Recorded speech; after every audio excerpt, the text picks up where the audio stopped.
4 Monks ने 2 सप्ताह तक बिना कुछ बोले चुपचाप ध्यान करने का निश्चय किया। उन्होंने अपने इस अभ्यास के प्रतीक के रूप में एक मोमबत्ती जलाई, जो कि उन्हें हर वक्त यह याद दिलाती रहे कि उन्हें बिना कुछ बोले बस ध्यान करना है। इसके बाद उन मॉन्क्स ने ध्यान करना शुरू किया। पहले दिन की रात होते होते मोमबत्ती टिमटिमाई और फिर बुझ गई। यह देखते ही पहले मॉन्क ने कहा, अरे नहीं, यह मोमबत्ती तो बुझ गई। दूसरे मॉन्क ने कहा, हमें बात नहीं करनी चाहिए, हमने कुछ भी ना बोलने की कसम खाई थी। तीसरे मॉन्क ने कहा, तुम दोनों को बोलने की क्या ज़रूरत थी। चौथा मॉन्क हंसा और बोला, हा हा हा, मैं अकेला हूँ जिसने बात नहीं की। दोस्तों, उन सभी के बोलने के अपने अलग अलग कारण थे, लेकिन चारों में से प्रत्येक ने बिना कुछ सोचे तुरंत ही अपने विचार रख दिए। उनमें से किसी ने भी स्थिति को सुधारने का प्रयास नहीं किया। उसी आश्रम में उन चारों के अलावा एक बूढ़ा बुद्धिमान मॉन्क भी था। वह बिना कुछ बोले और उनकी तरफ ध्यान दिए बिना ही चुपचाप ध्यान करता रहा।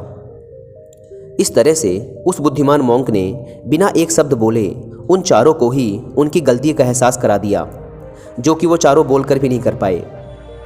बिना सोचे समझे और ज़रूरत से अधिक बोलने पर हमें खुद ही लोगों के सामने शर्मिंदा होना पड़ता है। एक समझदार व्यक्ति कभी भी बिना मांगे किसी को सलाह नहीं देता, क्योंकि वह जानता है कि बिना मांगे दी गई सलाह का कोई मतलब नहीं होता और ना ही सामने वाला उस सलाह को मानता है। लेकिन आजकल लोगों ने अपनी प्रॉब्लम बताई नहीं कि हम उन्हें सॉल्यूशन देना शुरू कर देते हैं, जबकि 99% केसेस में जब लोग हमसे अपनी प्रॉब्लम शेयर कर रहे होते हैं तो वो हमसे कोई सॉल्यूशन नहीं सुनना चाहते, बल्कि वो तो सिर्फ ये चाहते हैं कि हम उनकी बातों को ध्यान से सुन लें, और इससे उन्हें कुछ समय के लिए शांति महसूस होती है।